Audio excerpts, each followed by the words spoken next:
O doloroso mundo de Blasphemous. Blasphemous é um joguinho que eu tô interessante pra eu quero jogar, mas tem outras coisas que eu quero jogar primeiro. O ruim de acumular muito jogo que você quer jogar é isso aí, né? Porque às vezes tem tanto jogo que você quer jogar, tem tanto jogo. Tem tanto jogo. Eu tô doidinho, eu comecei o Fallout 4 e parei. Mas eu tô doidinho pra jogar. Pode almoçar se quiser sim, mano. Que mineirinho, mano. Quem é que tem vontade de jogar mineirinho? É do pombo, é do pombo. É do pombo. Laximite na edições. Eu vou denunciar aqui, já viu o pombo. O pombo nem bota, quem foi que editou? Peba, peba, peba. Ok, eu sei que isso vai parecer estranho pra galera que costuma acompanhar as lives, mas eu realmente gosto bastante de jogos desafiadores. Existe algo satisfatório em conseguir derrotar um chefe ou concluir um objetivo depois de passar horas e horas tentando. A satisfação que a gente consegue ao tentar aprender com cada Mas eu acabei de ler, mano. Acabei de ler o título, o cara tá perguntando se é vídeo sobre o quê? Eu perguntei o título. Eu li agora, não tem um minuto que eu li o título, bicho. Blasphemous. Superar um desafio. É uma explicação científica que eu honestamente não vou parar pra explicar aqui, mas justifica o fato de que os jogos mais marcantes que eu terminei na minha vida toda ou tinham uma história incrível ou eram difíceis pra caralho. Em alguns casos chegaram até ser as duas coisas, como no caso de Dark Souls e Mega Man X. Dark Souls é fácil. Então, eu sou do tipo de gente que tem Dark Souls como jogo favorito e acha que qualquer Souls-like é a coisa mais maravilhosa do mundo. Armário. O pior é que tem gente que é realmente assim, né? Tua bunda quer fácil. Ah, é verdade, mano. Eu lembrei agora. A live que eu tava jogando alguma coisa, o Murilo falou, Leozinho, vou jogar o Dark Souls 1. O cara ficou 3, 4 horas na live. Aí acabei a live e ele foi compartilhar a tela pra mim e pro Johnny. E ele tava no início do jogo, pô. Aí quando eu fui jogar o Dark Souls 1 pela primeira vez, eu joguei em 40... Eu passei do Murilo em 45 minutos, pô. Em 45 minutos eu vi um bagulho que o Murilo tinha 3, 4 horas. Eu falo, mano, meu Deus. O cara tava no início do jogo. Pode me jogar à vontade. Ah, eu não posso esquecer que eu sou hater de Dark Souls 2, então Cala a boca. Teu nome é Pombo Atômico. Duplo julgamento. Pode ficar É mentira, galera. Iria mandar Dark Souls 2. Inclusive, ficaria muito feliz caso vocês mandassem uma chave do jogo da Steam no Twitter dele. à vontade. Foi basicamente por isso que eu acabei ficando absurdamente interessado por Blasphemous na época do lançamento dele. Cadê, irmão, o vídeo dele, Dark Souls 2? Pra ele aprender o que é jogo bom mesmo. Justamente porque ele prometia ser uma mistura. E o pior, eu avancei até depois do Capra Jimmy e perdi o save. O pior é que eu parei de jogar depois do... Não, mentira, eu joguei um pouquinho a mais depois do Capra. Mas eu não joguei mais não depois. Eu não tava gostando do jogo. Pois é, pombo. Eu não gosto do Dark Souls 1. E eu amo Dark Souls 2. Seguro meu cacete 3 vezes. Mistura do meu jogo favorito com elementos de Metroidvania, que é um subgênero que eu não sou muito familiarizado, mas que sempre me gerou certa curiosidade. Eu tive que esperar um bom tempo antes de conseguir colocar minhas mãos nessa belezinha, porque meu computador antigo não conseguia aguentar praticamente nada e eu não tinha dinheiro para comprar um novo. E também tem um pequeno detalhe que é o fato de eu ter esquecido dele por um bom tempo. Isso é, até alguns meses atrás, quando a Steam fez uma promoção bacanuda e eu tive a oportunidade de aproveitar essa maravilha. É claro que o jogo não é perfeito, existem muitas Olha que coisas bonito. que merecem ser Ele é muito bonito, ele é muito bonito. Mas eu não consigo. Blasphemous pra mim é a belezinha das belezinhas. Ele é... Pois foi assim, ele odeia o 2, né, mano? Que falaram que o 2 é fácil. Ao menos por enquanto, já que o Blasphemous 2 lançou, eu tenho acesso a ele agora e, sei lá, quem sabe minha opinião com relação a isso mude. Pode acontecer. Foi exatamente. Aliás, esse é o momento perfeito para explicar que, infelizmente, a gente não vai estar usando filmagens da minha própria gameplay aqui, já que eu joguei ele em off. Aí, zerou, né? Zerou. Cadê a prova? E cadê a... Ixi, aí, ó. Pegar a gameplay dos outros e dizer que zerou é fácil também, pois. Não estava muito preocupado em gravar ele. Aliás, esse é um dos motivos para que nesse vídeo aqui eu zerou sim, zerou sim. Muito mais focado em explicar a lore do que fazer comentários sobre a gameplay em si. Esse vídeo é focado muito mais na lore do que na gameplay. Foi o que ele acabou de dizer, mano. Pra que bota uma legenda, meu? Eu fico querendo ler. Realmente espero que isso não seja um problema, então vamos logo começar. Vai lá, vai lá. O jogo que foi ninho de todo o meu sofrimento é uma produção espanhola do estúdio The Game Kitchen, lançado e publicado pela Team 17 em 2019. Ele foi feito tendo como inspiração jogos ao estilo Metroidvania, mas apresenta Castlevania. como ditos frascos de recuperação, fogueiras que aqui não são fogueiras e, sei lá, sofrimento. E por falar nisso, a maior inspiração para a estética do universo do jogo são as pinturas religiosas de artistas Renascentista, né? espanhóis, além também de existirem elementos teológicos que são muito particulares do catolicismo romano. Tendo isso em mente, Blasphemous é um jogo lindo, mas extremamente feio e até agoniante em alguns elementos. O jogo também teve 3 DLCs durante a sua vida útil. O Steer of Dawn, que foi uma expansão gratuita que adicionou áreas, chefes, itens, quests, e a dublagem espanhola, que os criadores não conseguiram colocar durante o desenvolvimento por falta de recursos. Parece bonito. Strife and Ruin, que foi basicamente um crossover com Bloodstained, que adicionou uma quest de correria e uma cutscene onde a gente pode ver as belas Comentário. das pernas da Miriam. E por fim, Wounds of Eventide, que também foi uma expansão gratuita, mas nesse caso oferecia um final real pro jogo, além de uma porralhada de coisa nova pra lore. Aliás, detalhes do futuro aqui, eu esqueci também de adicionar que essa última expansão serviu para conectar o Blasphemous 1 com o Blasphemous 2. Originalmente, a história do Blasphemous terminava em um dos finais que tu escolhia durante a gameplay. Então, Tem escolhas! essa expansão meio que trouxe uma terceira opção, que é o final que conecta com a continuação. É basicamente isso. Eu esqueci de... É muito da hora, mano, visual desse jogo. Enfim, continua. Só avisando que nesse vídeo aqui eu vou estar falando especificamente da lore, como eu já disse. Então eu vou trazer algumas informações que foram acrescentadas nessa expansão, assim como também coisas do artbook de Blasphemous e do quadrinho prequel. Então, eu vou estar, amalgamando basicamente tudo numa contextualização só. Agora que as coisas estão bem explicadinhas, ao menos dentro do possível, Que vamos foda, finalmente véio. colocar os nossos cones na cabeça e partir pro que interessa. Vamos As altas começar vontades. pelo começo, no absoluto nada. Brincadeira, não é literalmente nada, mas sim algum tipo de plano espiritual extremamente distante da realidade material, chamada de O Sonho, também referida como o Essa música é boa demais. outro lado do sonho. Esse sonho, o local onde as coisas realmente começam, é descrito como um campo amplo e vazio, coberto por luzes brancas e nuvens. Esse local, que não se sabe como surgiu ou como foi criado, habitava 2 tipos de seres: almas em luto que caminhavam em uma procissão infinita que parecia seguir para lugar nenhum, e as altas vontades. As altas vontades, que por sinal aparecem bem pouco durante o jogo, são representadas como essa entidade com 3 Porra! olhos que constantemente está chorando lágrimas Chora no sêmen, que lindo.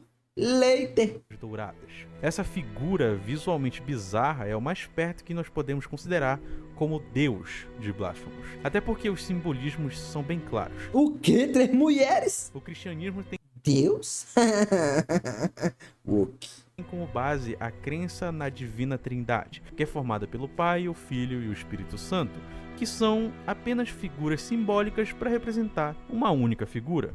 Deus, para ser mais exato. Porém, as altas vontades aqui no jogo, Amém. apesar de possuírem paralelos com o Deus cristão que conhecemos, não Eita são porra. exatamente Deus, ao menos não sozinhas. Isso É vai- não, rapaziada. É não. O fato disso tudo Foi é que desconfirmado. as 3 vontades não foram criadas por ninguém, mas sim por elas mesmas. Ao menos é isso que elas deixam entender. Nós somos as altas vontades, pois não há milagre que não surja do nosso desejo, Que é isso, mulherão dublagens? que não seja o nosso reflexo, que não seja a nossa palavra, a palavra que primeiro se fez carne e depois foi santificada.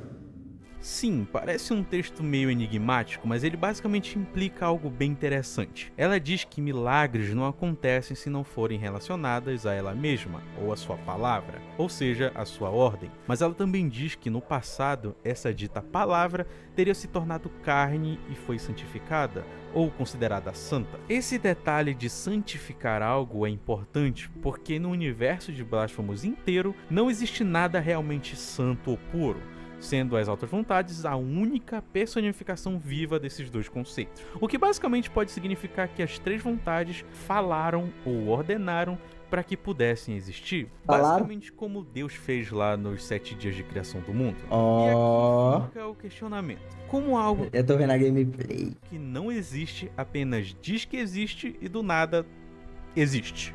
Então, isso por si só é um milagre. No começo eu disse que o sonho ou o outro lado do sonho eram a mesma coisa, mas na verdade não é esse o caso. Na verdade, o sonho em si seria como uma fronteira que separa o plano dos vivos de algo além da compreensão. O mundo material e físico que a gente vê durante a gameplay é referido pelo jogo como custódia, mas não Ih, mulherão! Ih, mulherão! fica muito claro Acho que era assim mesmo, se pá, né? se isso é o nome apenas daquela região ou se o mundo inteiro tem esse nome. É algo que fica meio aberto à interpretação. O fato é que as grandes vontades É custódia mesmo, né? É, eu imaginei. Tem como trocar essas letras, não. nunca saíram do plano em que elas habitavam e muito menos apresentaram qualquer interesse na humanidade do outro lado. Porém, mesmo assim, os humanos de Custódia apresentam conhecimento da existência dessa entidade e até reconhecem a sua santidade. Então é possível considerar que as nossas queridas três cabeças flutuantes só chegou à existência porque um número considerável de seres humanos desejou ou sonhou que existisse um ser superior a eles. Só aqui já dá pra perceber que a mitologia de Blasphemous é um pouco estranha, justamente porque tudo que nós sabemos sobre o universo vem sobre o ponto de vista religioso. Então, basicamente, todos os conceitos de existência, de sonho, de altas vontades, de milagre, vem do ponto de vista de que essas coisas sobrenaturais são puras e santas e maravilhosas. Porém, é importante lembrar que, assim como eu disse anteriormente, não existe nada santo e nem puro em Blasphemous. Porém, o que realmente importa é que a criação ou nascimento das três vontades marca o real primeiro milagre do universo de Blasphemous. E como é que é um milagre, é? Essas pedras ficar voando? Deve ser. Mas como ele ocorreu Ele vai explicar sobre isso aí? Ele vai explicar? apenas do outro lado É necessário. do sonho, os humanos nunca chegaram a ter conhecimento Ah, põe peba, põe batom. pleno. Faltou detalhes. As pedras voando ali se regenera. Primeiramente, é preciso entender que toda vez que eu me refiro a milagre, eu não estou me referindo apenas ao conceito que a gente conhece, mas sim à entidade que foi criada. Armário, mas esse bicho é muito forte. Querendo ou não, é motivo de toda a desgraça. Tá anotando? Pra quando eu for jogar? E A agora Lore. cria confusão, porque É importante anotar a história pra jogar o jogo. as altas vontades só existem por causa do milagre que foi realizado pela fé dos humanos. Mas o milagre só existe porque as altas vontades criaram ele. Então, é bem complexo. O primeiro milagre conhecido pelos humanos aconteceu pela primeira vez em Custódia há muitos anos antes da Olha lá, história. bota a música de Five Nights at Freddy. Basicamente, em certo Não, dia, não, o Murilo. jovem se sentou em um tronco de árvore e começou a rezar de forma fervorosa para as altas vontades. Ele dizia sentir uma enorme culpa pelos seus pecados, então implorava para que alguma punição pudesse aliviar essa culpa dele. A oração foi tão profunda e verdadeira que as altas vontades decidiram atender o pedido dele. O tronco onde ele estava sentado começou a se modificar e se contorcer por conta própria, enquanto se mesclava ao corpo do rapaz. Dizem que durante o processo ele não disse uma palavra e muito menos chorou de dor. Mas só quando aquela pedir? cena terrível terminou, ele proclamou só 3 palavras antes de morrer. Minha grande culpa. Depois disso, todos os humanos que viviam em Custódia rapidamente se voltaram a adorar a imagem daquele rapaz, como se o sofrimento dele fosse um símbolo que, basicamente, confirmava que a fé deles era de verdade. Afinal, um milagre aconteceu bem ali na frente deles. O lugar onde o rapaz ficou pendurado ficou conhecido como Nó das Três Palavras, uma das regiões que a gente chega até a Tá visitar. porra! Basicamente, todo o simbolismo religioso de Custódia se voltou a ele, tanto que ele é referido como retorcido, mas também como o pai. O que, por sinal, é curioso, já que ele É não muito fez massa, nada pô. evidentemente altruísta, mas sim pediu algo pra si mesmo, por pior que tenha sido. É quase como se a religião que se criou após esse evento tenha usado ele como algum tipo de exemplo para os seguidores de que o reconhecimento da culpa fazia parte do processo de salvação, assim como o sofrimento seria a principal ferramenta para que essa culpa fosse aliviada de alguma forma. O pior é que quando a gente vê isso aqui já parece ser bem óbvio, né? Tipo um mundo desse. Jogado em agonia e desespero. Que uma das maiores formas de expressar a fé seria por meio de dor e sacrifício. Por outro lado, a realização do É sempre assim mesmo, né? Nesse tipo de mundo. O milagre também não foi um ato de bondade ou generosidade das altas vontades. De alguma forma, elas sabiam que só haviam conseguido poder suficiente para existir graças aos clamores e desejos dos humanos de Custódia. E sabiam disso porque lá no sonho, ou do outro lado do sonho, elas observavam a procissão infinita das almas, Essa mulher. que era justamente formada pela alma dos Acho que é um humanos que véi. faleceram no plano terreno. E foi justamente por desejarem ainda mais poder e adoração que as altas vontades usaram esse primeiro milagre para que os humanos adorassem a sua imagem durante a vida e também continuassem adorando elas depois da morte, já que eles ficariam eternamente naquela procissão. É muito fluidinha a movimentação do game, né? Dito isso, ficou meio claro que nem o milagre ou as altas vontades são exatamente bondosos com os humanos. Muito pelo contrário. Essa relação pode ser facilmente entendida quando tu observa as altas Olha vontades. que bonito, como uma entidade velho. completamente É voltada muito para si foda. mesma, onde nada mais importa além da O Boto adoração que gostou. recebe dos humanos. E eu posso te garantir que adoração é algo que o humano adora fazer. Adorar é algo que o humano adora fazer. Kaká, engraçado. Também achei engraçado, meu Liro. Ainda bem que tu repetiu aqui, pô. Apenas O cara tá participando do vídeo mesmo, né? 4 O cara tá comentando, mano. pessoas O cara tá editando e comentando o que tá aparecendo. Inclusive, se em algum momento tu decidir jogar Blasphemous em live, tem algumas partes que tem nudez. Nada muito. Uau, mas tem. Ah, mas isso aí é foda-se. A Twitch não embaça com isso aí, não. Embaça se tivesse um sexo. Aparece um chebiozão de verdade na tela. Um jogão hentai que o foco é o sexo. Aí não, tá ligado? Mas como é um jogo e é uma representação só visual do game, é tido como arte.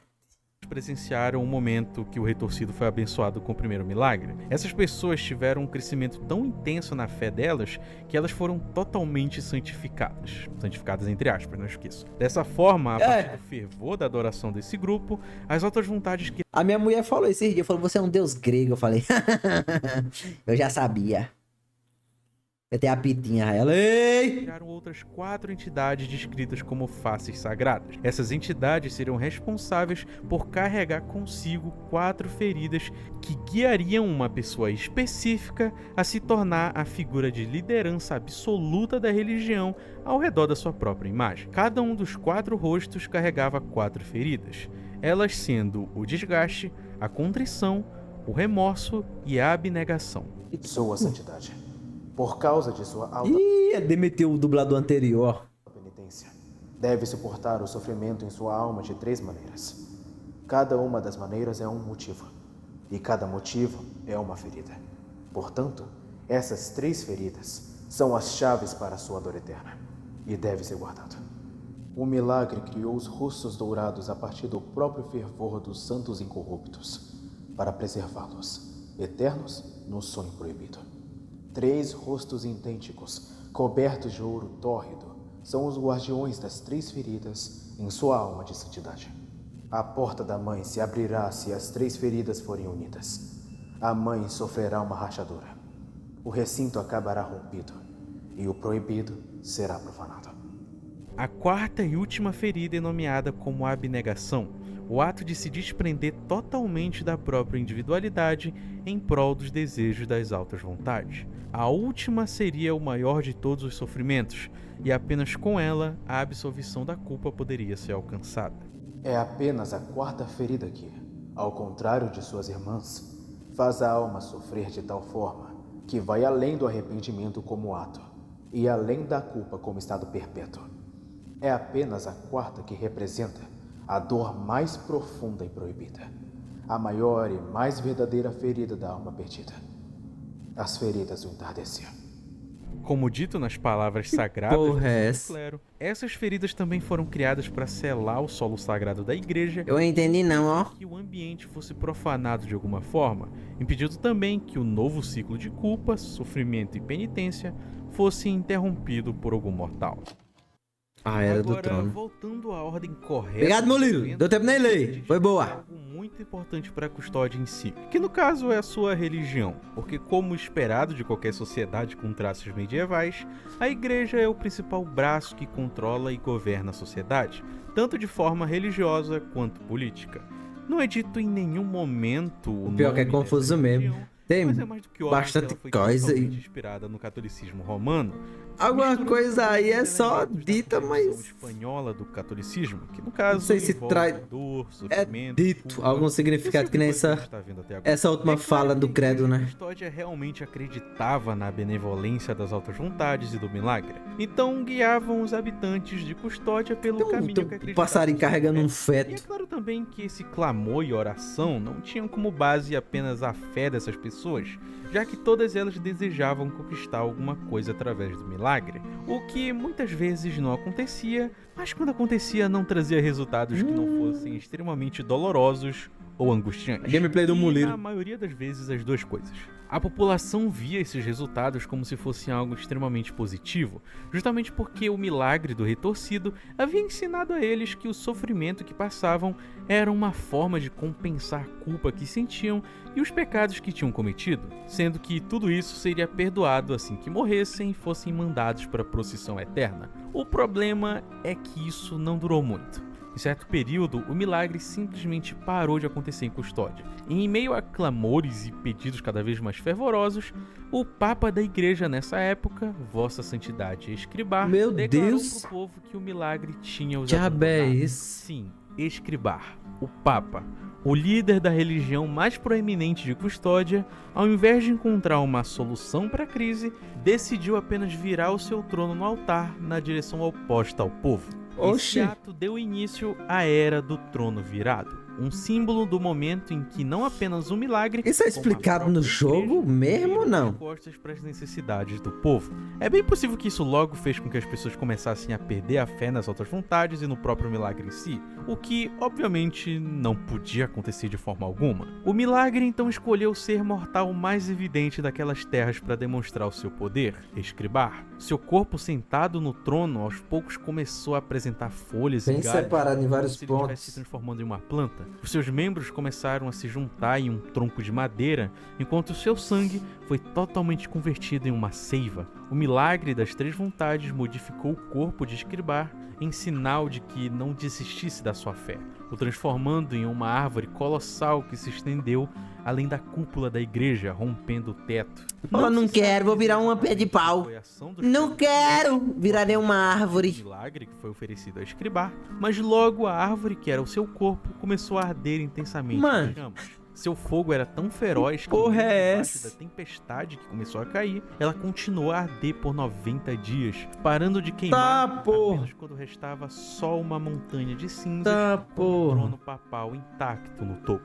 A imagem daquele Nice. objeto sagrado à disposição de qualquer um que se Tô aproximasse precisando de um rapidamente desses. serviu como isca pelo milagre, que atraiu milhares de religiosos, padres, bispos e arcebispos a tentarem subir a montanha de cinzas para poderem se sentar no trono. Foram dias e dias com pessoas tentando subir, 90 dias de repetidas vezes queimando, né? movidas pelas cinzas, como se estivessem caminhando sobre areia Que movediça. legal. Porém, assim que perceberam Que legal. alcançar o trono era praticamente impossível, as coisas se acalmaram. Ao menos Imagina o tamanho dessa árvore. porque assim que isso aconteceu, todos os que foram engolidos pelas cinzas se levantaram novamente, vivos mais uma Essa vez, gameplay é da onde, Murilo? em nome do milagre. Briga da É claro boba que pra o achar o que ele contato direto quer. com a O cara tá santidade da perdido. experiência enlouqueceu a mente de todos eles. E são justamente essas pessoas que são os inimigos e mobs que a gente vê durante o jogo. Aliás, Gamer's Little quando eu disse que Playground. todos se levantaram, eu realmente quis dizer que todos se levantaram. Dentre eles tinha um camaradinho especial, que era a Vossa Santidade Escribar. O Papa renasceu assim que as cinzas da árvore foram sopradas do topo da Mãe das Mães. Tu aplicou algum agora filtro de transformado em uma criatura VHS vermelha com antiga? 4 braços Ou é de do próprio aparência jogo mesmo? Porque eu acho que já o jogo já não tem era já. nosso Escribar, mas sim o último filho do milagre, nascido e criado para continuar liderando as ovelhas das altas vontades, mas condenado a viver para sempre em arrependimento Muito até foda. o dia em que uma espada feita de culpa terminasse Tem com não? sua vida de angústia constante. Agora, que espada feita de culpa é essa? Então, como nas últimas duas vezes, foi questão de tempo até que outra manifestação do milagre apresentasse alguma importância considerável pro decorrer da história de Custódia. E eu digo isso porque, como já deve ter ficado implícito, o milagre parecia agir de forma quase irônica quando realizava os desejos dos fiéis, que poderiam receber bênçãos como glória e beleza, mas também podiam ser vítimas da manifestação da sua própria culpa. E em um mundo onde a religião prega que o sofrimento e a penitência são coisas sagradas, tu já deve imaginar qual dos dois tipos de realizações os fiéis esperavam do milagre. Uma dessas pessoas foi uma mulher Desgraça. desconhecida. Ela se tornou uma das figuras religiosas mais importantes para a Mãe das Mães, que é a forma com qual a religião de custódia ficou conhecida depois da época do Trono Virado. Porém, nem o seu nome e praticamente nada da sua história foi registrado. O filtro da TV foi tu que botou, Murilo. Estranho. Foi? Deve ter um motivo, já que assim como o Retorcido, ela também era só uma moça comum que se apresentou ao milagre. Então, mas a tela em si ela parece ter esse efeito VHS, então o jogo. Ajoelhada, rezando intensamente para que a sua culpa fosse aliviada. A mulher Bem leve, mas do parece. retorcido feito de metal em seu peito a cada súplica que repetia. Não se sabe quanto tempo e quantas vezes repetiu aquele mesmo ato, mas como Vixe. se fosse um ato de ironia. Ao bater a estátua mais uma vez, ela foi tocada pelo milagre, que transformou a estátua Oxalá. em uma espada longa de lâmina Tá, cega, coberta porra. por espinhos e com a imagem do retorcido presente Tá, no cabo. Ao atravessar o porra. coração da mulher penitente, agora transformada em pedra por ação do milagre, Não, o coração no meio do bucho é foda. ela representava de forma física toda a culpa do pecado que existia dentro de todo e cada ser vivo de custódia. Na religião católica romana existe o conceito de pecado Ah, mas tu botou um distortion então. original, que é basicamente um Ali é peito. A mulher jogou bem aqui, boy, a espada. Tava bem aqui, ó. Mesmo na boca dos tombos. Então, boy, é a boca dos tombos, boy. Diafragma, então pronto, é a boca dos tombos. ponto negativo. Então, falou que ela acertou o coração. O coração é 2 dedos aqui, ó. Cadê? É 2 dedos aqui. Foi bem aqui. A boca dos tombos. Que nasce originalmente com a pessoa no momento em que ela ganha a vida. É dito que esse pecado se originou da primeira desobediência cometida pela humanidade, presente lá na história de Adão e Eva. E é Delícia. por causa desse primeiro pecado, que já veio de fábrica com os humanos, que se cria a necessidade de batizar os bebês, já que é uma forma de representar uma limpeza ou uma purificação desse mesmo pecado. De forma técnica, a meia-culpa representa não o pecado original em si, mas sim a culpa que esse pecado causava nas pessoas de custódia. E nesse âmbito é aberto para interpretação se essa espada carregaria a culpa daquela mulher em específico ou de todo o mundo. Eu prefiro acreditar que representa a culpa daquela mulher e o fato dela existir ser Barão! O coração é do lado direito aqui, ó, assim, ó. É do lado direito do peito esquerdo. É porque é 2 dedos, não sei pra onde. Do peito esquerdo. um simbolismo que pode ser associado com o pecado original. É 2 dedos pra baixo, mas tem, se agora se é pra direita, é pra esquerda. Tem isso aí também, mas é do lado esquerdo. E tem gente que tem pro outro lado também. De todas as pessoas de custódia. Não sei se ficou muito complicado de entender. Nós já nasce com pecado, tu sabia não? Tu não sabia não? A gente já nasce com o pecado original. Como a gente é filho do Adão e Eva, ó nós, ó.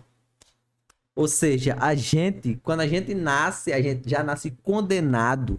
Foi por isso que Jesus veio e salvou todos nós. É por isso que o povo fala que Jesus salvou todos nós.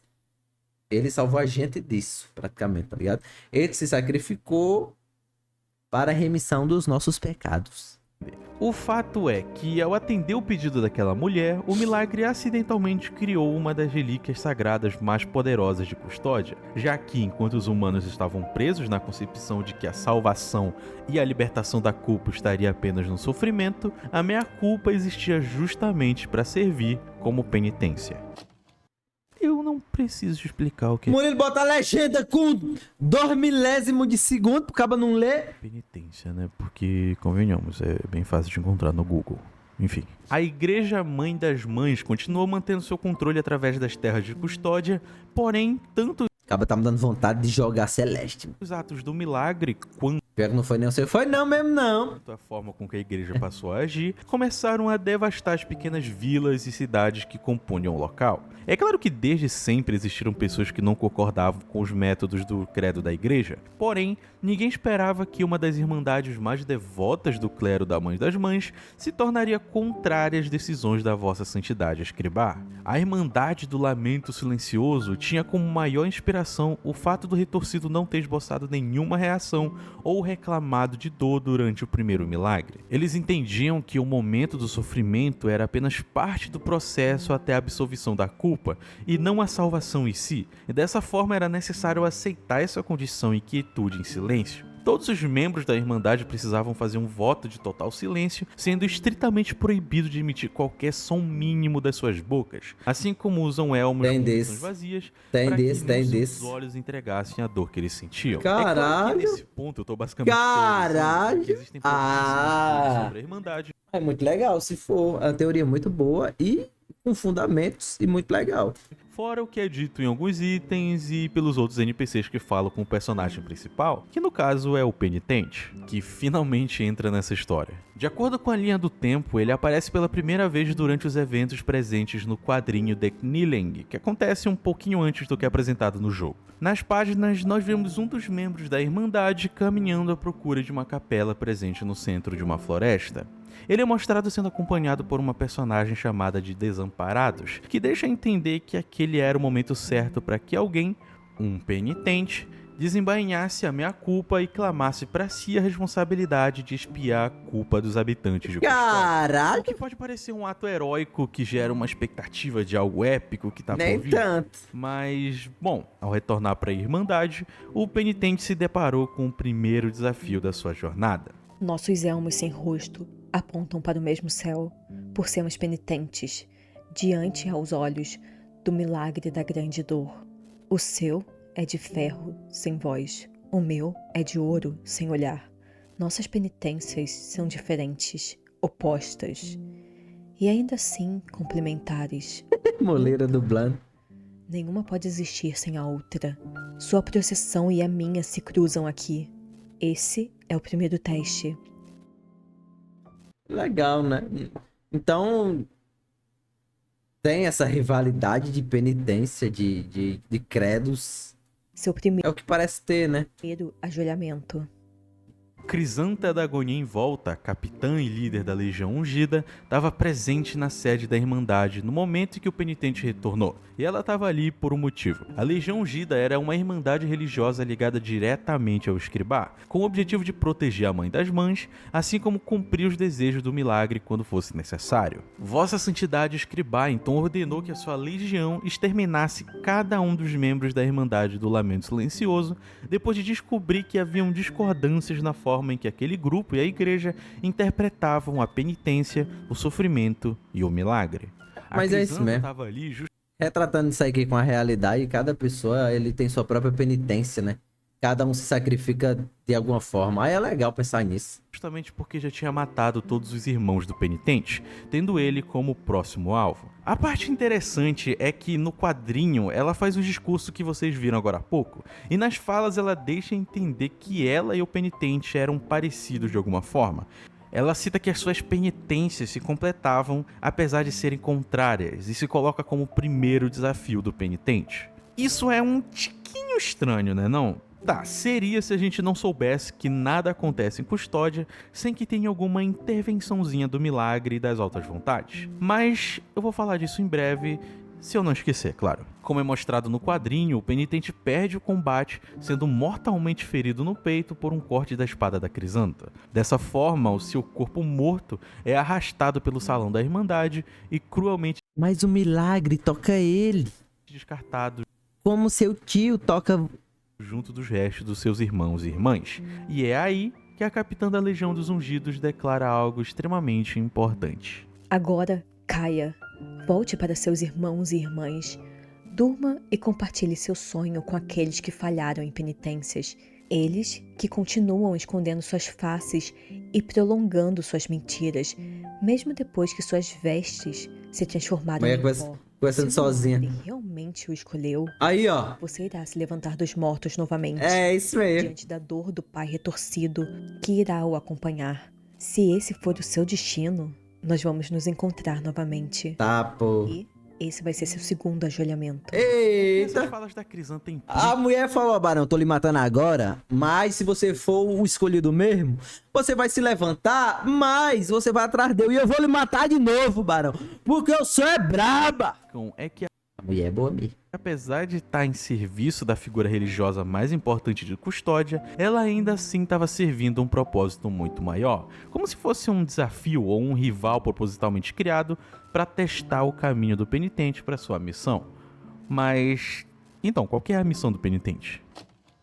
Não é especificado quanto tempo se Deu pra ler. Aí sim, mulher. passou desde a morte dos membros Acabou viu meio aqui, Tricas. da Irmandade, mas É bom, ele faz simultânea a edição. assim como a gente vê no jogo, o Milagre realmente tinha planos para aquele pobre penitente. Ele, agora banhado com sangue do lado daquele que antes existia para proteger aquele solo sagrado, É então bom, se me. encontra pronto para partir e começar sua peregrinação. E sim, eu falei de forma meio dramática, mas caso tu não saiba, o nosso primeiro desafio, que é o primeiro chefe do jogo, né, que é aquele bicho grandão Gigantão. que bate com lustre, ele é o irmão principal da Irmandade do Lamento Silencioso. Todo Ou seja, safado ele, esse né? cara era uma figura de autoridade com relação aos penitentes que habitavam aquele lugar. É justamente por isso que o penitente, né, rasga ele, pega o sangue e se banha todo com o sangue do bicho, porque é meio que uma forma de honrar essa figura que era importante pra ele. Carai. Basicamente isso. Durante o jogo, boa parte da jornada do Carai. penitente é narrada por um personagem chamado de Del Gracias. Ele se trata de um penitente, assim como o personagem principal, porém na descrição presente no item dado por ele, é deixado a entender que ele decidiu por conta própria sair da abadia onde ele vivia para sair por Custódia registrando as ações do Milagre. Ele é um foda. personagemzinho importante justamente por descrever muitos detalhes importantes da história, mas também por guiar o Blasphemous. penitente pela sua jornada. Em seu primeiro encontro, logo depois de sair do Palácio da Irmandade, o Del Gracias revela para o penitente o real objetivo da sua peregrinação: recuperar o berço da aflição. Del Gracias se refere a isso como uma relíquia sagrada, um objeto de grande valor formado a partir do sangue e do ouro que saiu da cabeça do retorcido durante o primeiro milagre, e agora o penitente deveria o clamar para si e fazer uma comunhão com o milagre. Os Bom, santos. o penitente só conseguiria realizar sua missão tomando o lugar do escribá, que estaria presente no alto da Catedral da Mãe das Mães. Para chegar lá, é preciso atravessar uma enorme porta É, de Barão, bronze Cal é que nem criada Enzo. apenas para aquele que carrega as 3 das 4 humilhações. Lembra delas? Desgaste, contrição, remorso e abnegação. Como eu disse no começo, elas são separadas entre os 3 guardiões sagrados que agora protegem 3 indivíduos santificados pela Igreja da Mãe das Mães, ou seja, santos. O primeiro é uma criatura chamada de Tem-Piedá. A besta, agora muito parecida com uma árvore, uma vez já foi um homem penitente comum. A descrição do símbolo com espinhos, Tá, um item porra. diretamente associado Tá, a ele pela porra. proximidade, Olha esse bicho se descreve mexendo. que no seu passado ele Caralho. dormia sobre os braços de uma estátua santa, mas era constantemente atormentado por Porra, visões muito do milagre. foda, véi. Uma vez o seu sonho foi tão tangível e real que o próprio milagre o concedeu o que tanto desejava: um sonho tranquilo. O sofrimento disso é que quando o homem dorme, a besta Pior que eu não tô desperta, vendo dificuldade não nessa luta contra bosses, não. e a mais pura raiva. A segunda, ou as segundas, são as 3 almas que se tornaram uma coisa só na figura chamada de 3 angústias. Pouco ou quase nada se sabe sobre essa figura, mas existem teorias que associam ela com a história da criatura chamada de Altas Graças, que foi fundida em apenas uma figura bestial quando pediram para o milagre para que fossem livres da responsabilidade do casamento. As 3 angústias teriam se formado a partir do puro sofrimento que as irmãs sentiram após a A transformação. nudez é A aqui? terceira é a Nossa Senhora da Face Chamuscada. De acordo com a descrição dos seus itens, ela teria sido uma jovem chamada Áurea. Ela era tão linda que a sua beleza começou a ser adorada pelos cidadãos do vilarejo onde ela vivia, de forma até mais fervorosa do que a sua adoração ao milagre. A Lore do Round 6 do Lua Superior 6. A menina ela era muito bonita e o cara tacaram fogo. Lagaram o fogo. Áurea, que era uma jovem muito devota, então decidiu acabar com isso, mergulhando o próprio rosto em óleo quente para que a sua beleza não fosse mais atraente do que as palavras Ela sagradas. mesmo quem O fez. milagre, vendo esse exemplo de fé, então abençoou Áurea com um rosto que continuaria queimando para todo sempre. Eita, abençoada da boba, mano. Abençoada da peste. E, bom, é importante lembrar que esses 3 santos não possuem relação direta com as testemunhas que estavam presentes no primeiro milagre. São apenas figuras que vieram depois e foram consideradas santas o suficiente para guardar as humilhações consigo. Mas a esse ponto, eu acho que tu já deve ter percebido que tem alguma coisa errada aqui. Eram 4 santos, 4 guardiões e 4 humilhações.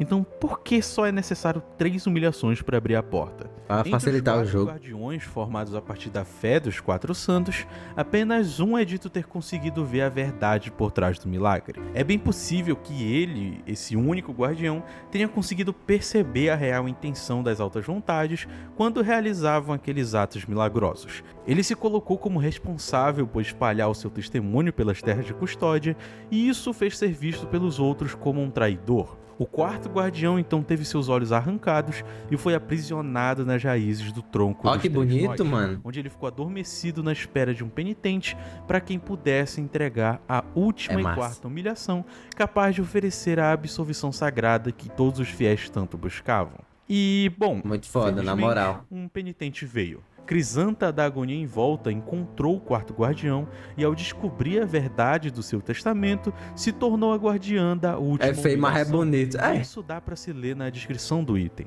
E isso explica um pouco o motivo dela seguir as ordens do escribar, mas parecer se sentir apenas como mais um elemento de um plano maior para a jornada do penitente, um papel que ela aceitou de muito bom grado. Isso pode ser percebido no último e único combate que temos com ela no telhado da Catedral da Mãe das Mães. A Crisanta exige que tu, O mapa como todo jogador, destruído lá atrás. entenda perfeitamente como funcionam as mecânicas básicas do jogo, como refletir ataques, se esquivar e memorizar padrões. É quase como se ela estivesse nos testando para saber se o penitente está pronto ou não para enfrentar o escribar. E deve ser por isso que essa luta é tão desafiadora para a maioria das pessoas. E pra mim também, eu não vou mentir não, demorei um bom tempo. pra Esse conseguir jogo ele é passar. mais difícil que o... Aliás, antes da gente Mais passar pros difícil 3 finais do que jogo, Hollow Knight? seria bom mencionar 3 bosses que não possuem relação direta com os eventos principais envolvendo a procissão do penitente, mas que precisam ser derrotados para que ele possa avançar, e também possuem historinhas que são minimamente interessantes. Como, por exemplo, o Melquíades, o Sou arcebispo suspeito pra dizer exumado. porque eu acho Hollow Knight Um pouquinho fácil. da lore dele tá Então, presente no artbook de Blasphemy. então, mano, a pergunta... Aspas foi nisso aí, tá ligado? Ele é mais difícil do que Hollow Knight. Que Hollow Knight é fácil, pelo amor de Deus. Onde existe um Aí, por isso que eu perguntei. pequeno parágrafo que Esse ele é difícil em dificuldade. Era pra ser mais difícil que Hollow Knight. É tipo isso. descreve o seguinte: Eu testemunhei como eles limparam seus ossos com vinho, para logo vestir com seda e ouro.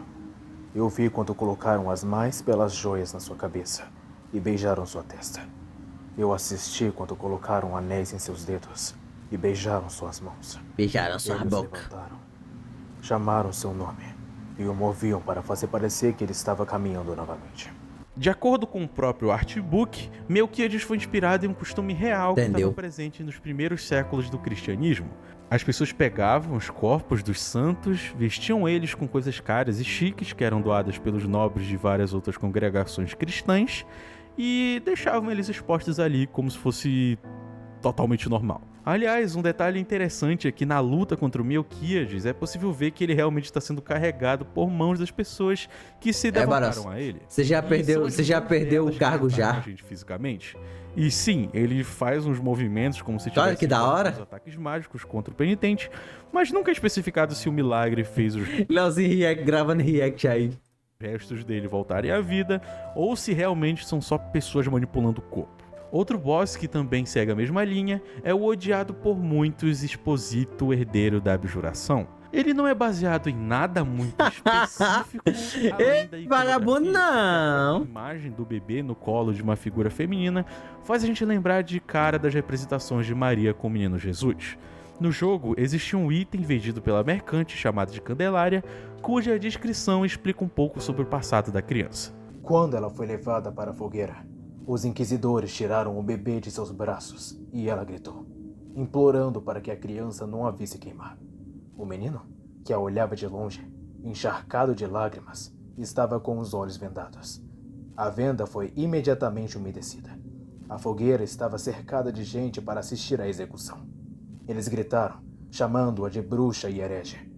Quando as chamas começaram a lamber a pilha de lenha, ela pediu a uma alma bondosa que construísse uma figura de Vimy com sua aparência e tamanho, e que colocasse a criança em seus braços para que o bebê não sentisse sua falta. E assim o fizeram.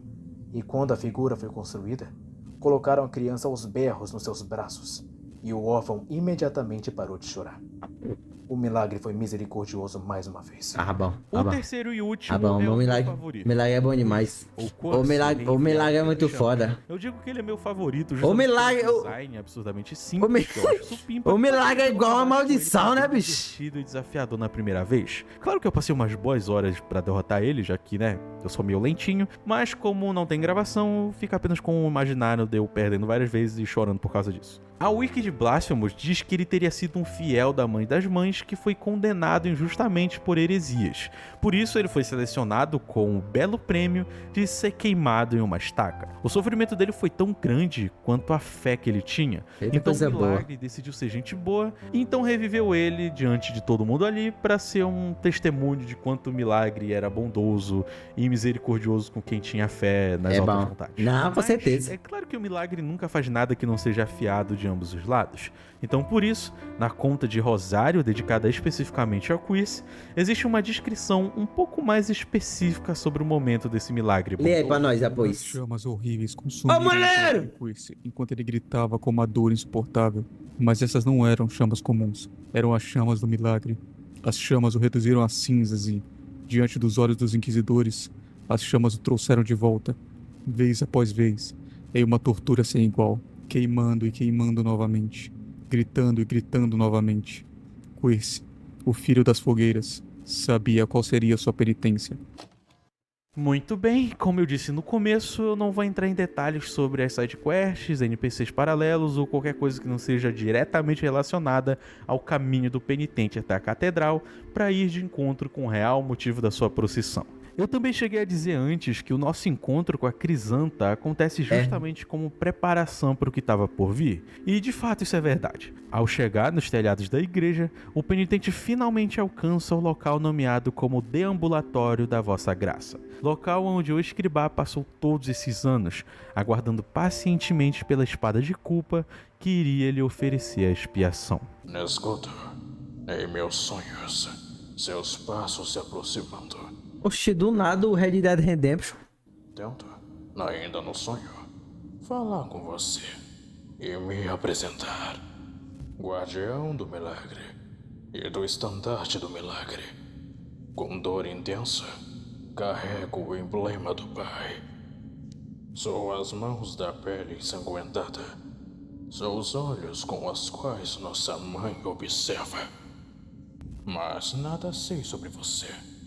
Além da face fria e anônima, além de suas mãos calejadas, além do luto de suas mortes. Não sei nada sobre você. Sou um milagre, sabe? O padre, ou o pastor, Que sua o papa. espada cheia de culpa, com a minha repleta de ouro, colhidam, que elas firam e marchem em procissão. O Cauã tem que me enviar. Amaldiçoo eternamente seu nome. Eu te abençoo eternamente na morte.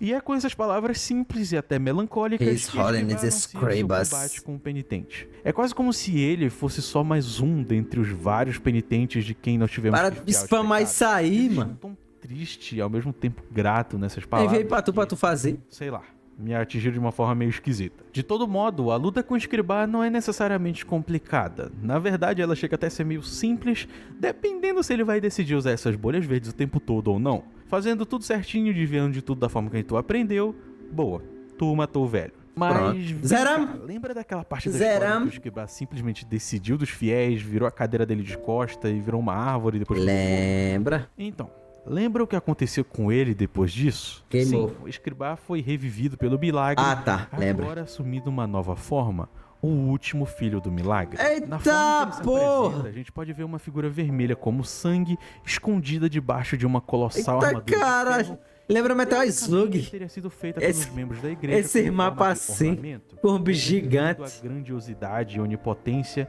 daquele que foi escolhido diretamente pelo próprio milagre. A luta final é intensa e pode ser bastante complicada caso tu não tenha Eu se não coloco preparado não isso daí não, adequadamente Barão. pra ela.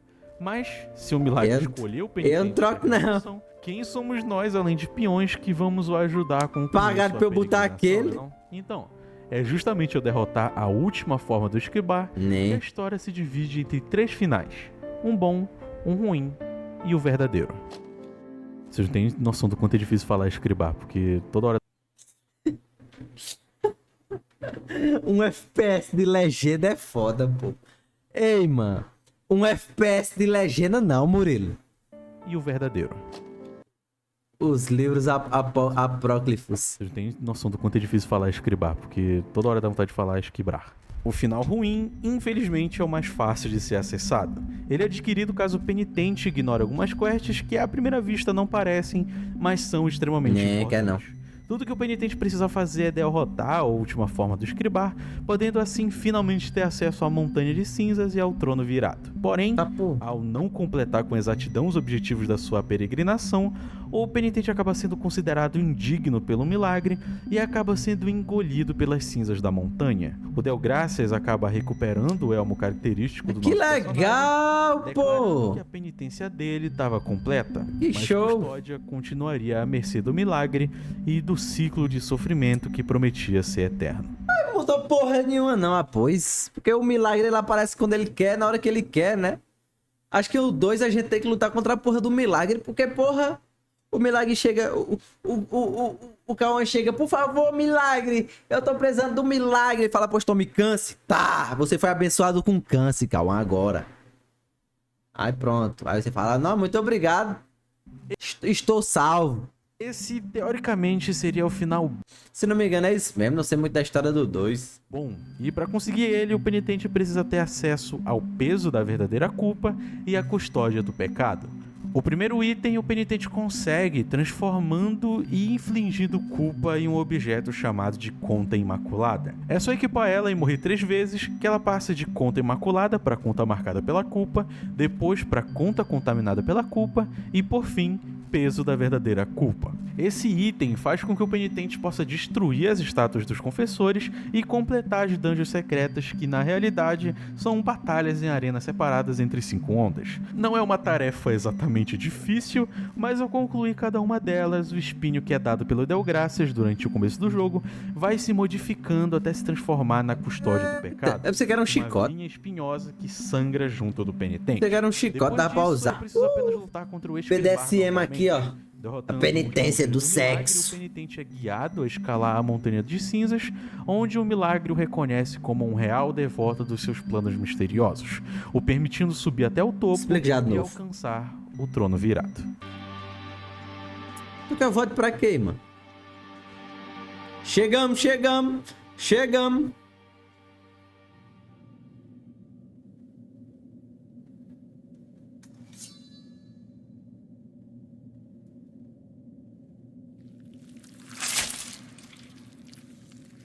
Eita, carai. Pra ver as músicas? Tu não é membro não, boy? Acho que não é não. Já tá pros membros. Tá, porra. Ele virou pé de pau também, ó.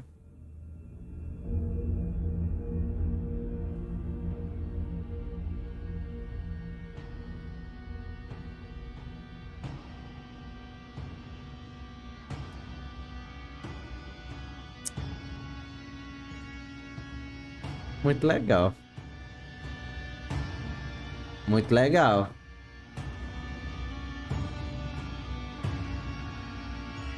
Olha o tanto de gente indo adorar. Caralho. Muito pica. Eu quero jogar, mano. Quero jogar, fiquei curioso. Então jogue. Sempre tem esse, sempre tem esse. Sempre tem esse. Pô, muito foda, No velho. final, o penitente consegue concluir sua comunhão com o milagre, realizando o que deveria ser os reais planos divinos. Utilizando essa é uma das escolhas, né? Será que você vai falar das outras? A meia-culpa, que agora carregava a culpa de todos os humanos de custódia, ele se oferece como sacrifício, atravessando a espada no seu próprio corpo, enquanto se senta no trono que nunca mais deveria ser utilizado. Dessa forma, com todos os pecados expiados, a humanidade poderia finalmente ficar livre do sofrimento que era antes pregado no imaginário de todos. O penitente, como cordeiro do sacrifício pelo pecado de todos, Então, não tinha um tô lugar do ligado. outro lado do sonho, e por isso teria que viver no plano físico de custódia como um artefato puro e sagrado. Um santo. Muito É foda. claro que ao realizar o maior sacrifício de todos e ao mesmo tempo o maior ato de blasfêmia, o penitente se colocou como um novo símbolo das ações do milagre, assim como o retorcido também foi antes dele. O simbolismo desse final deixa entender que o penitente havia sido escolhido pelo milagre com o objetivo de servir como um sucessor de Escribar, tanto que o penitente precisa carregar as mesmas humilhações que uma santidade precisaria para alcançar a absolvição da culpa. Mas, diferente de Escribar, esse novo líder iria se oferecer como sacrifício para o nascer de uma nova igreja, talvez Nascer. menos corrupta e egoísta. Mas seria isso realmente parte dos planos do milagre? É possível que o milagre tenha usado a nossa jornada como penitente como apenas um exemplo do que deveria ser a real devoção à sua vontade. Talvez ele quisesse que os humanos seguissem um exemplo de altruísmo. O que porra é esse milagre, hein, bicho? Em si. É uma porra, que desgraça, mano. E sacrifício Pela da puta. que foi apresentado para eles.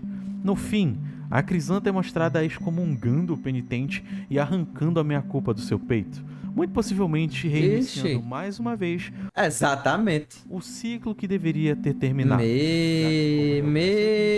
A penitência nunca acaba. Já ia dizer isso aí já. Bom, esse é o que é descrito como seu final verdadeiro para a história do jogo. Ih, É meio zoado revelar o final verdadeiro em uma DLC? Um pouco, mas ao menos a expansão era grátis. Aliás, para conseguir o final, é preciso fazer uma longa sequência de coisas que devem estar passando infinitamente aí na tela, mas eu vou ele é uma divindade, mas também é uma criatura, mas também é uma ideia, assim como a fé e os atos realizados. Parada confusa da desgraça. Mas ele tá mais, porque aqui, ele tá mais pra uma divindade em si, né? Já que ele abençoa você.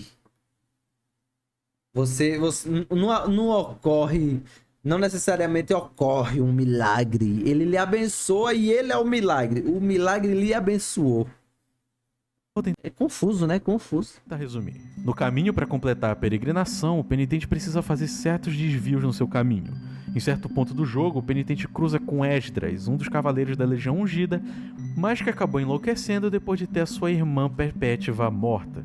O Esdras parece ser atormentado pela visão da garota em forma de anjo, que na realidade se trata apenas de uma ilusão criada pelo milagre. A luta contra o Esdras é bem desafiadora, mas ele pode ser evitado caso o penitente encontre a Cova de Perpétua e receba da sua aparição um item chamado de Escapulário Incompleto.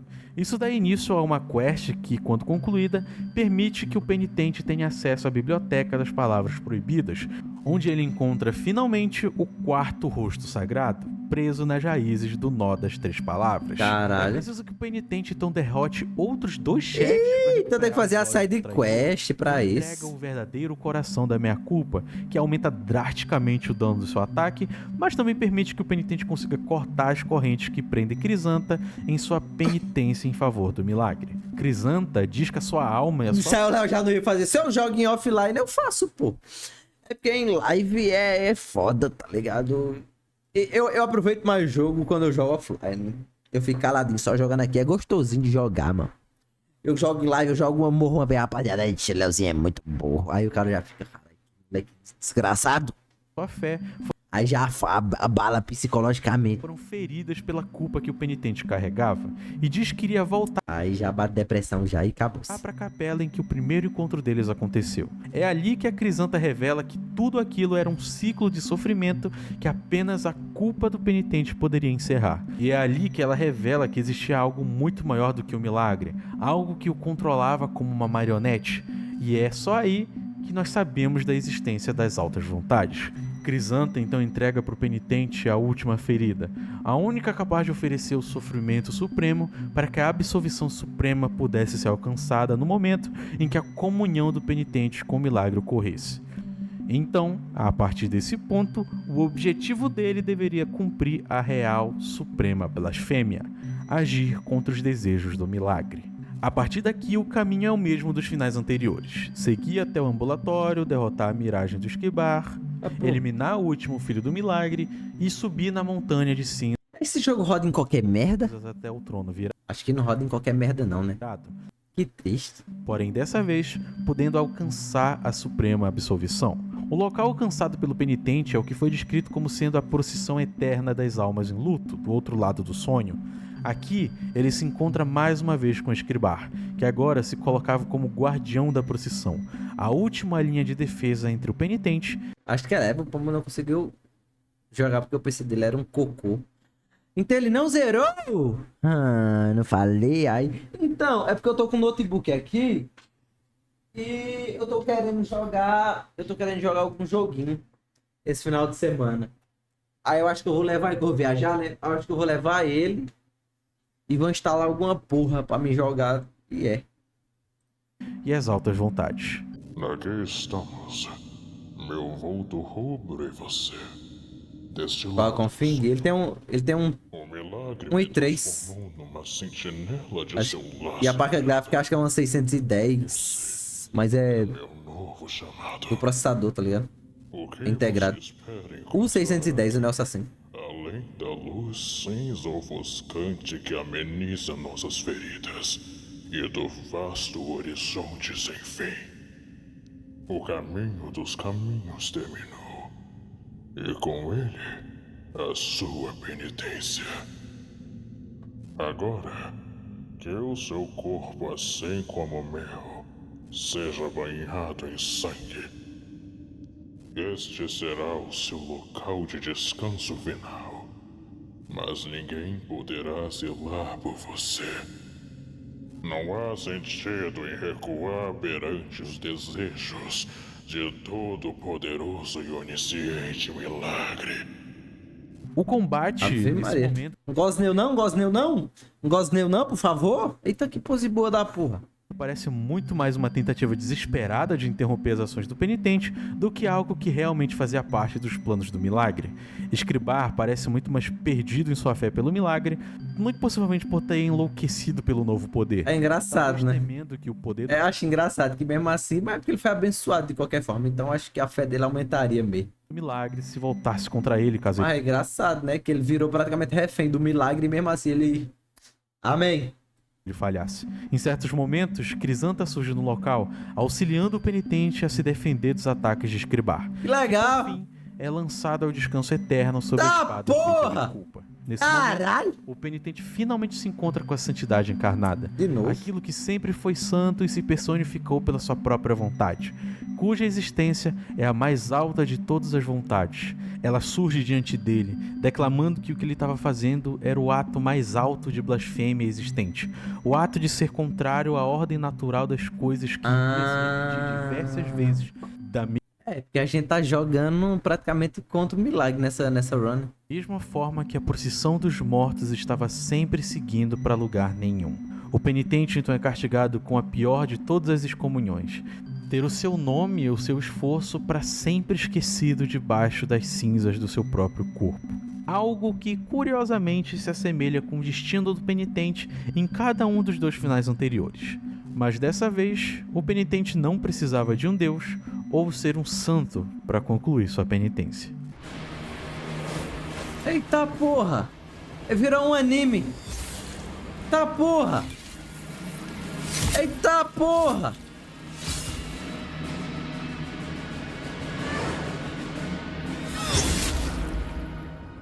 Caralho!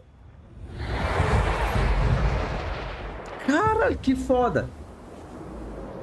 Bom, Porra. com a ajuda de Para Crisanta, de ejacular, o penitente Apex. consegue exterminar as 3 vontades por completo. Esse ato, para bem ou para mal, acaba porra, por Jesus? desfazer todas as ações do milagre, tanto em custódia quanto do outro lado do sonho. A meia-culpa, sendo uma espada feita pelo milagre, volta a ser apenas uma estátua sem lâmina.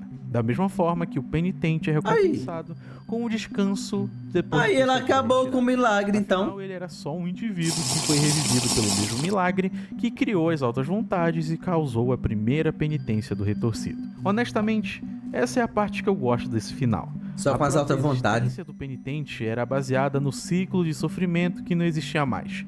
Então, poder morrer como uma pessoa normal acaba sendo uma recompensa mais do que satisfatória. Ao menos na minha opinião. No Versão fim, final. a Obrigado, jornada Moliro. Obrigado por deixar eu ler, seguir Moliro. pra Muito 3 obrigado. caminhos distintos.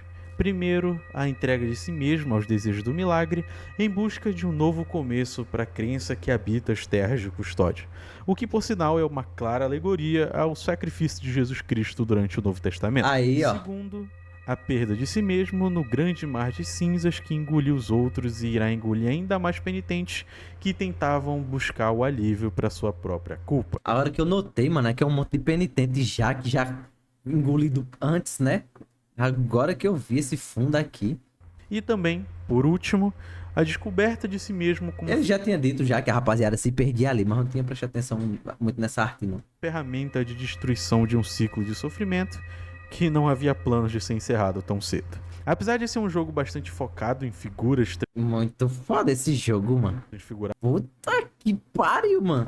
por uma santidade corrupta, a Porra. mensagem principal dele se volta para a própria humanidade. Afinal de contas, caso tu não se lembre, quem criou o milagre e as altas vontades foi o desejo das próprias pessoas. Antes de toda essa história, não havia um Deus malvado que desejava o mal e o sofrimento para a própria criação, mas sim humanos que, pela própria concepção limitada de santidade, acreditavam que a culpa e a dor eram os elementos mais importantes da sua fé. As próprias pessoas criaram esse ciclo de tormento para si mesmas para expiar uma culpa que não existia. E esse é o elemento que realmente chama a minha atenção nessa história. É engraçado pensar nisso aí mesmo. Nessa cara, a parada da pessoa criar a própria culpa, que às vezes não é nada, mas é um bagulho que a pessoa se martiriza por si só. E nisso vira a sua penitência. Muito foda, muito foda. Tudo podia ser facilmente evitado caso a mãe das mães estivesse mais preocupada em ajudar e cuidar da população, ao invés de incentivar as práticas cruéis que eles apoiam. Quando se foca demais Cagou pro Murilo. O Murilo editou e ele não botou. Como é que pode? Acaba ser analfabeto de jeito, mano. Ele botou que ele. Edição e ele não botou o nome dele na vez. É muito burro esse Murilo. a mãe das mães estivesse mais preocupada em ajudar e cuidar da população, ao invés de incentivar as práticas cruéis que eles apoiam. Quando se foca demais no sofrimento, tu acaba esquecendo que Não E botou. quando tu se acostuma O café que nos permitiu ficar acordado o tempo todo. Você que esperou tanto tempo por esse aí, perei, viu, Moliro? com a obediência causada pela culpa, tu se esquece que mais ninguém pode seguir em frente e ter controle da Sabe o que é legal? Quando esse vídeo saiu, eu salvei ele pra ver, mas porque ele era muito grande, eu não tinha visto até então. tua vida, Aí. Mandaram o Fai me rir, não foi? além de você mesmo. Aí eu recebi apoio pra terminar de ver o vídeo. Muito bom. Muito bom o vídeo. O cara. Foi sério, o cara nem brinca, né? O cara não lança nenhuma piadinha, mano. Ele trouxe o assunto, falou sério do começo até o final. Cabo é bom. Ele não fez o do Dor, não, né? Ele fez o do Dor, não. Eu achei curioso. Achei bastante curioso, mano. Fez não. Depois daquele só trouxe a Analogior. Do nada o Pombo fez um vídeo sobre um game e o resto do canal dele todinho é Analog Horror. Acabamos.